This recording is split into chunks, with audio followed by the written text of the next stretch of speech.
Hi there, I'm Scudgy, a practicing witch and professional tarot nerd, and I'm glad you're here. Happy New Year! In this video, I'm going to show you a couple of different spreads which you can use for an insightful look ahead. If you watched my divination versus fortune-telling video, you already kind of have an idea of how I use the tarot. If you haven't, that one has a dinosaur. Well, two, if you count me. I used to do a year's worth of monthly readings on New Year's Day. I'd record those in my journal and revisit them throughout the year, and they were helpful to a degree. They were more useful as a educational tool, looking back and kind of going back over my interpretations and seeing how those played out and how things worked out.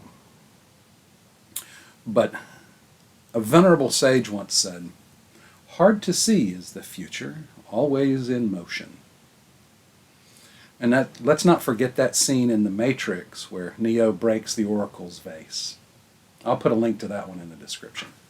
When I was a kid, I only knew one person that could predict the weather with any accuracy at all, and that was my granddaddy.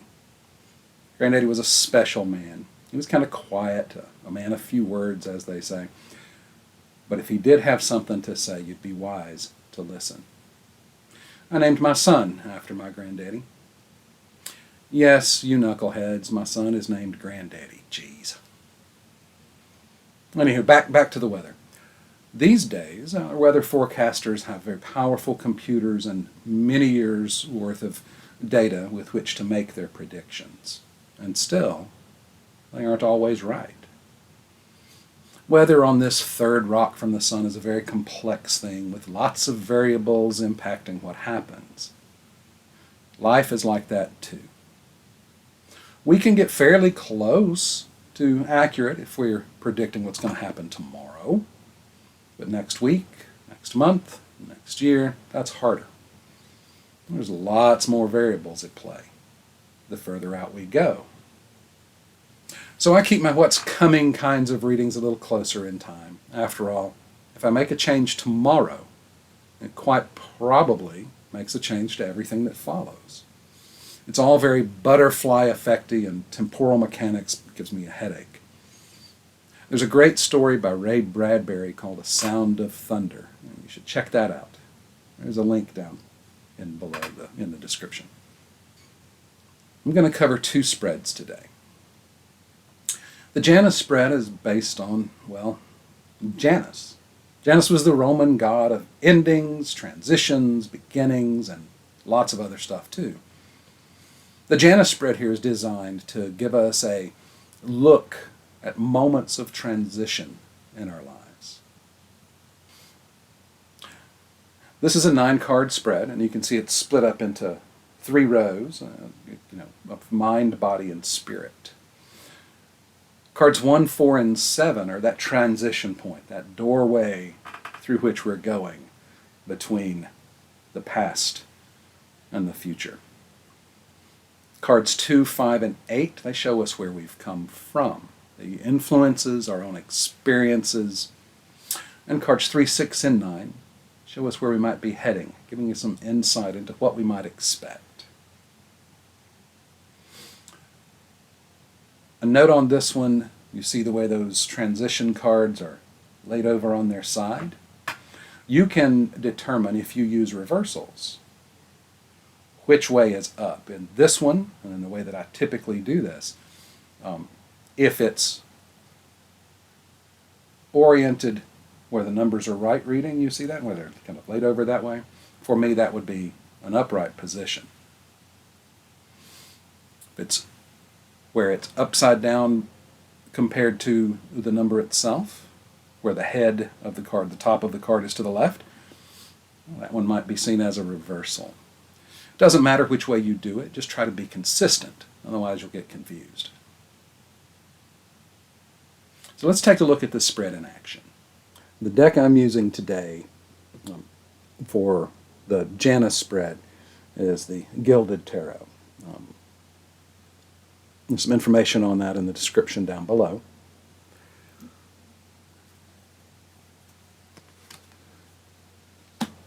Well, nobody likes to see that one come out first.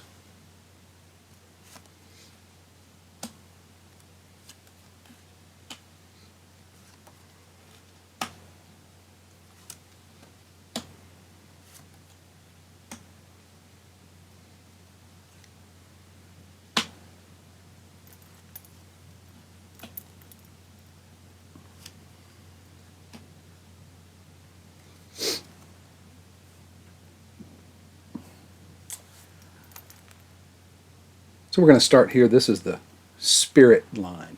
And the way I use that, it's, if we think of mind, body, spirit, spirit encompasses our emotions, but also our spiritual side of things, our spiritual selves. And so that transition, a lot of folks see that three of Swords with as a sort of, oh, it's heartaches, it's going to break my heart. It's not always that. It does carry that sometimes. But looking at it in context with these other cards, we can also see that Swords being an element of air, our thoughts and our perceptions. Sometimes this card can come across as, sometimes we try to use our intellect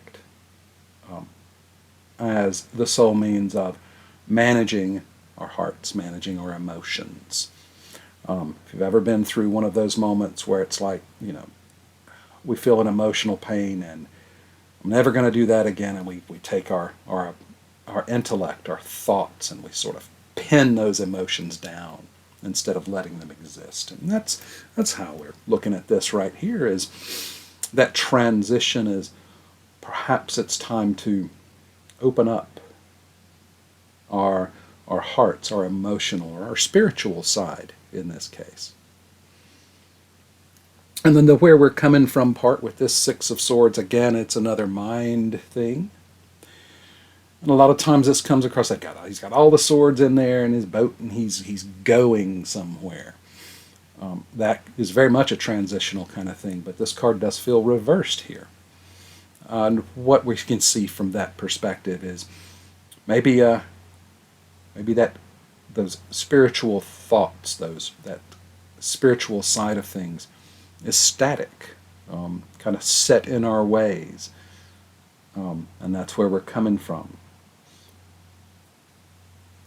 And on the what's ahead side over here, we have the Ace of Wands. Wands is that fire, and we see that oftentimes that's a sign of inspiration or new motivations, new energy. And if we look at this across here, we're coming from a place where we're kind of stuck. Maybe if we kind of open ourselves out, kind of unstick ourselves, pull those swords out, we'll find areas of new spiritual inspiration. Going on to the mind section here. It's fun. In the mind section, we got more swords here. Apparently it's a swordy kind of day. And the Two of Swords, lots of different ways of looking at it. And the character is blindfolded, so that's like not looking out. And the twos are often about dualities or decisions, and a lot of times the Two of Swords has that decision feel. The transition is really feeling right here. Make a decision. We may be thinking about two things, and we may want to make a decision about those. The place we're coming from, the Fool, feeling reversed in this case. The Fool is my favorite card in the whole deck, because all the other cards are in it. And it has that sense of youthful spontaneity, which is sometimes, we've gotten ourselves in trouble by not thinking things through. But it's also the starting place of adventures. In my way of thinking, Winnie the Pooh is the ultimate fool character. Always going on adventures, not really knowing which way to go or what's going on, but always muddling through. But as a reversed card here, it has that sense of the place we're coming from may be a place of bad decisions. So we've got to make some new decisions. And going forward, we have another 2, the 2 of Pence. And a lot of times the 2 of Pentacles is really about codifying those decisions. Now, the way that I use reversals, and your mileage may vary, is that just because it's upside down doesn't mean it's reversed. And just because it's right side up doesn't mean that it's an upright card. And in this case, if we think of this as a transitional period from the past towards the future, he's looking ahead. So if we take that decision, and this is a practical earth, come down to earth kind of thing, if we make some decisions, instead of putting them off, to mitigate some bad decisions over here, we can end up in a more practical position that can open us up to options and opportunities. Up here, with our body section, we see our transition as the Strength card. And the way that I'm using this, these cards here are upright, because the tops are that way. So that would make this one reversed, and it does feel reversed, and that's that sort of that transition. This one's really feeling like, in the context of the body, a sort of health kind of thing. The Strength card has a lot of possibilities, everything from balancing our inner selves between our humanity and our animal sides, a Dr. Jekyll, Mr. Hyde kind of thing. But this really has that sense of that transition being a transition of health kinds of things. Now I'm going to point out here the tarot should never be used to diagnose disease or to offer treatment options. That's why we have all those doctors. The tarot can be used to give us some ideas on how to work with taking care of our health, but it's never a replacement for actual health care. That being said, this does feel sort of a health kind of thing, and we have the 3 of Cups. Cups is the emotional side, but it also has a sort of celebratory and sometimes frivolous kind of thing, maybe not paying attention to health things, and coming into that transition of, well, now we got to pay some attention. And if we move into the 9 of Swords, feeling a little reversed here, which is great because that Nightmare card is the kind of stuff that keeps us up at night. And so it has that feeling of maybe if we pay some attention and take care of ourselves, we won't be quite as worried about things. There won't be quite as many things to deal with. So I hope that kind of covers it for you. So now with this spread, the 3-month preview spread, it gives us a look at the themes of upcoming months and give us some insight into what we can bring to that, as well as some advice on how to navigate external influences, those variables. I suppose if you really wanted to, you could extend that out as far as you wanted. And it doesn't have to be by the month. You could use this for weeks or quarters or whatever. This is another 9-card spread. And we've got 3 cards per month in this case, or time period if you use it differently. Cards 1, 4, and 7 show us the theme of that period, the sort of weather we might expect, metaphorically speaking. Cards 2, 5, and 8, that's what we bring to that, whether that's things we're struggling with or bad habits or good stuff, strengths, things that let us face stuff. Cards 3, 6, and 9, those are the outside influences, the variables over which we may have very little control. And that can be anything from spiritual influences to influences of other people or situations or events themselves. And it can show us good things that support us as we're moving forward, and it can also show us some things where we might struggle or where we might face some obstacles. So let's take a look at that spread on the table. So for our look at the 3-month preview spread, I'm going to be using the Pulp Tarot deck. It's one of my newer decks. Haven't worked with it a whole lot, but I really like it. So we're going to see how this works out for us.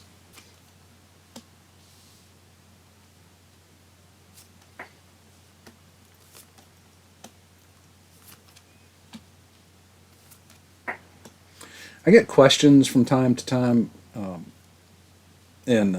clients and from students and from random people on the street that walk up and talk about tarot. No, I'm kidding, that doesn't happen. But they're asking about, does the order matter?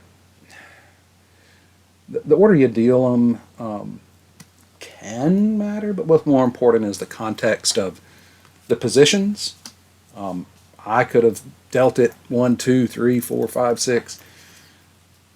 The order is, for me, a way of grouping concepts, grouping data points. So what we see here is we've got our 9 cards in this spread. So this would be, I'm looking at this as months. You can use different time periods. 1 month, 2 months, 3 months. So January, February, March, all right? And what I've got here is the theme. Oh, there's that strength card reversed again. So tying these two things together, maybe that theme is health related.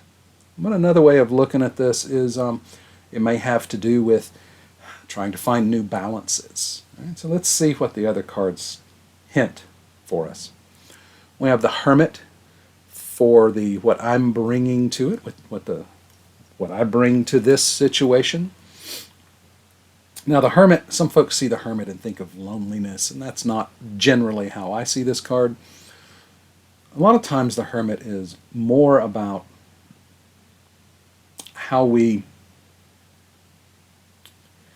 trust ourselves, or in some cases, who do we go to for advice. But the Hermit reversed really has that kind of feeling of sometimes we need an opportunity to recharge. We need to, step back from things, self-care kind of stuff. But if you're constantly going 90 to nothing, 7 days a week, it wears you down. Now, the external influences on this is the Six of Wands. The Six of Wands is great. You can see it here. They've got the whole ticker tape parade and the wreaths of victory, and everybody's happy. And the Six of Wands, that element of fire thing, it really comes across sometimes as a sort of when we get an attaboy or an attagirl, and or a pat on the back, and sometimes we have to do that for ourselves. But in this case, with these external influences, that sort of we can look at that too as coming into that period of time. There is a sense of success. So sometimes having a feeling of, I succeeded at a thing can really be a supportive kind of thing. What we also have to keep in mind is not to let it go to our heads. So all of this coming together kind of has that sort of self-care, pay attention to your health and your worldly affairs, but use that energy, whatever it is that has come in that's supportive, to kind of help you with that. So for that second month, in this case February, we got the Knight of Wands reversed.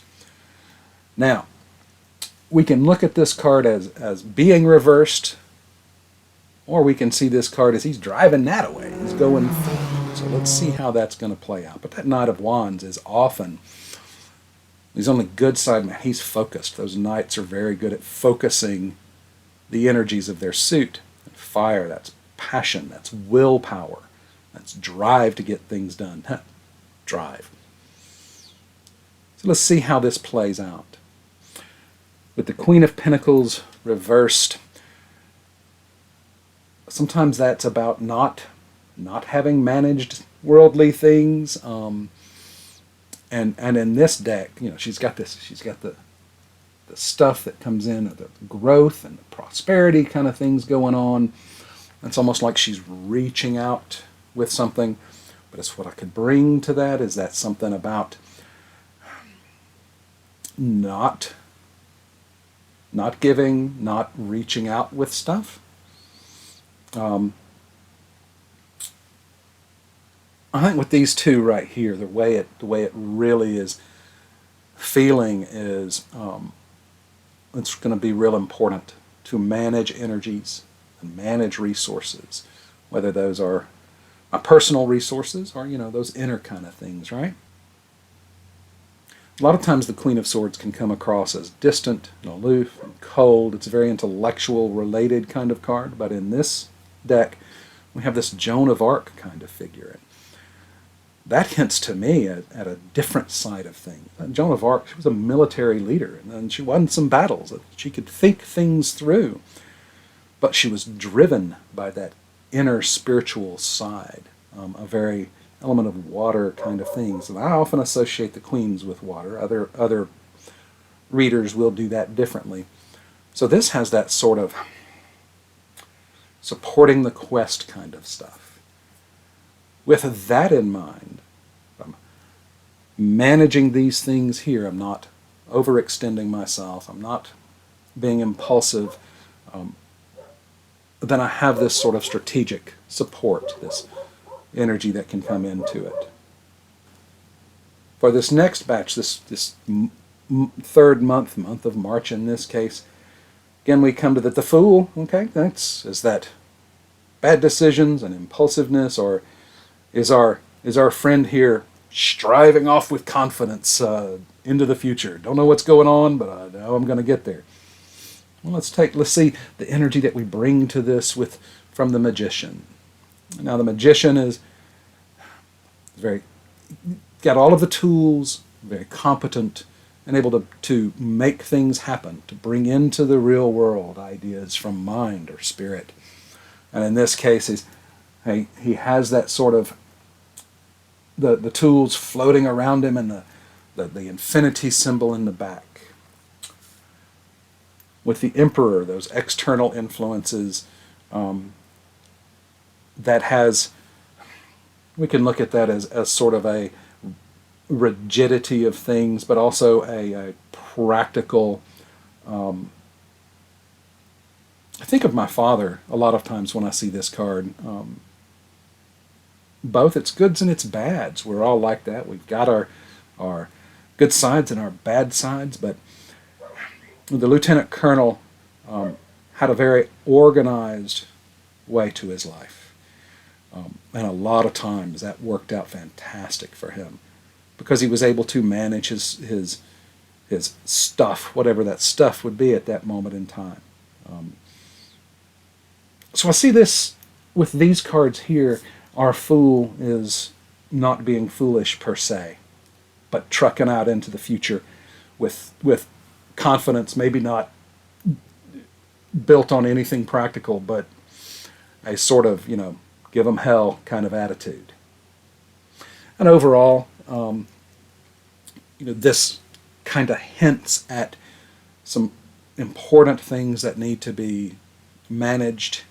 But if so, we end up in a position where we have a sense to strive forward. And that's our 3-month preview in action. And there you have a look at 2 spreads for taking a look ahead.